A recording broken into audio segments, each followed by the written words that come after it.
오늘 우리가 함께 볼 하나님의 말씀은 잠언 25장입니다. 잠언 25장 20절부터 22절 25장 20절부터 22절 말씀을 제가 봉독합니다. 20절입니다. 마음이 상한 자에게 노래하는 것은 추운 날에 옷을 벗음 같고 소다 위에 식초를 부음 같으니라. 내 원수가 배고파 하거든 음식을 먹이고 목말라 하거든 물을 마시게 하라. 그리하는 것은 핀 숯을 그의 머리에 놓는 것과 일반이요 여호와께서 내게 갚아 주시리라. 아멘. 오늘 읽은 22절 말씀은 로마서 12장에서 똑같이 찾아볼 수 있는 말씀 중에 하나입니다. 로마서 12장은 그리스도인의 예배에 대해서 이런 삶이 하나님을 예배하는 삶이다 라고 소개하고 있는데, 우리의 몸, 그러니까 우리의 삶을 살아있는 제물로서 바치는 것이 그리스도인이 드려야 할 참된 예배다라고 이야기하고 있습니다.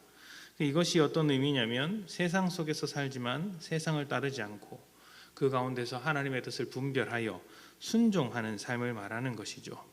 이에 대해서 이렇게 실천하는 모양이다 라고 설명한 것이 12장 이후로 길게 설명되어 있는데, 그 중에 하나가 원수마저도 사랑하는 삶입니다. 그리고 선을 행하여 악을 이기는 데까지 가야 한다. 선으로 악을 이긴다. 여기까지 가야 하는 것이죠. 그런데 원수라는 존재가 어떤 존재일까요? 그냥 조금 실수한 사람을 가지고 원수로 부르지는 않습니다.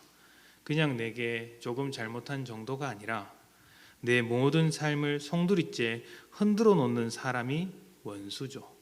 모든 것을 빼앗고 모든 것을 파괴한 사람을 두고 원수라고 부릅니다. 지나간 일이니 그 사람과 관련된 일은 잊고 살자 다짐하더라도 지나치다가 그 뻔뻔한 얼굴을 한 번 더 보게 되는 날은 과거에 당했던 그런 쓰라린 기억들, 그 괴로웠던 감정들이 마음 깊은 곳에서 솟아나게 됩니다. 생생하게 떠오르게 되죠. 그러면 원수를 미워할 수밖에 없습니다. 다 잊었다고 생각하는데 그때 당했던 고통이 다시 한번 스물스물 올라오면서 원수를 미워하고 증오하고 또 내가 받았던 그대로 되갚아주고 싶은 마음이 사람 마음속에 있게 되는 것이죠. 그래서 우리는 바로 이런 말씀, 원수를 돌보라는 말씀, 원수를 사랑하라는 말씀을, 또 원수를 용서하라는 말씀을 들을 때 굉장히 힘이 듭니다. 내가 왜 저 사람을 용서해 주어야 하는가? 저 사람은 용서받을 만한 자격이 있는가? 저도 목회자로서 성경의 말씀 그대로를 이제 성도님들께 전하며 원수를 용서하라고 이야기를 하지만 용서하지 못하는 성도님들의 심정을 너무 잘 이해합니다. 어떤 분들은 너무 큰 상처라서 그 한 사람 때문에 삶이 너무 무너졌기 때문에 그 마음을 추스르지 못해서 원수를 용서하지 못할 수가 있고, 또 어떤 분은 생각보다 작은 상처지만 믿음의 그릇이 작아서 그 작은 상처도 담아낼 수 없는 부족한 그릇이기에 용서하지 못할 수 있습니다. 각자 사정이 있기 때문에 어느 정도 이해가 되는 부분이죠. 다만 그런 분들께 부탁드리는 것은 예수님께서 우리를 받아주시고 용서하셨다는 사실을 생각하라는 것입니다. 예수를 믿는 우리는 사람을 보지 않고 하나님을 보면서 믿음의 삶을 살아야 합니다. 십자가에서 우리의 모든 죄를 용서하신 그 사랑을 먼저 깊이 생각하는 것이죠. 우리가 주님 앞에서 가장 큰 용서를 받았기에 용서가 얼마나 대단한 가치를 가지고 있는지 알 수 있습니다. 또 주님의 사랑을 가졌기에 그 사랑으로 원수를 살려줄 수 있는 것이죠. 원수가 용서받을 만해서가 아니라 내 마음의 그릇이 커서 내가 넓은 사람이라서가 아니라 하나님의 사랑이 원수를 덮을 만큼 크고 그 사랑으로 내가 용서받았고 또한 그 사랑이 내 마음에 씨앗을 뿌렸기에 우리가 그 사랑에 의지하여 용서를 하는 것이죠.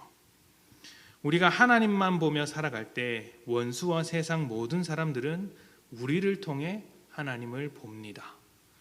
하나님의 사랑과 긍휼을 우리를 통해 맛보고 은혜를 알게 되는 것이죠. 만약 이러한 우리의 사랑마저도 그 원수된 자가 받아들이지 않고 거절하며 회개하지 않는다면, 끝끝내 반성하지 않고 주님 앞에 돌아오지 않는다면 그 원수는 하나님께서 심판하실 것입니다. 우리가 심판하는 것은 아니죠. 뿐만 아니라 우리는 심판하지 않고 그를 끝끝내 사랑해 주려고 했을 때 그렇게 애를 쓴 우리에게는 하나님의 상이 주어집니다. 어려운 가운데서도 잘했다. 속상한 가운데서도 잘 버텼다. 원수를 갚고 싶겠지만 갚지 않고 사랑해 주려고 한 것을 내가 칭찬하겠다. 이것이 죄를 막으시고 은혜의 삶을 살게 하시는 하나님의 방법입니다. 심판은 하나님께 맡기고 우리는 받은 사랑 그대로 살아가는 것이죠. 아직 원수를 사랑할 만큼의 그릇을 갖지 못했다면 여러분의 눈을 하나님께 고정하십시오. 억울하게 당한 나의 감정에 고정하거나 원수의 행동에 고정하면 절대로 용서할 수 없습니다. 사람이 바뀌지 않고 용서를 구하지 않으면 우리 역시 사람으로서 용서하고 싶은 마음이 들지는 않습니다. 그렇기 때문에 하나님께 눈을 고정해야 합니다. 우리의 그릇을 키울 수 있는 길은 하나님을 쫓으며 예수 그리스도를 닮아가는 것이고 성령님께 붙들려 살아가는 것입니다. 그렇게 살아갈 때 원수마저도 사랑할 수 있는 믿음의 크기가 우리 안에 생길 것입니다. 오늘 하루 하나님께만 시선을 고정하며 믿음의 그릇을 키워가도록 합시다. 원수 갚지 않는 우리의 억울함을 하나님께서 대신 갚아줄 것이며 순종하는 우리에게는 축복을 허락하실 것입니다. 함께 기도합시다.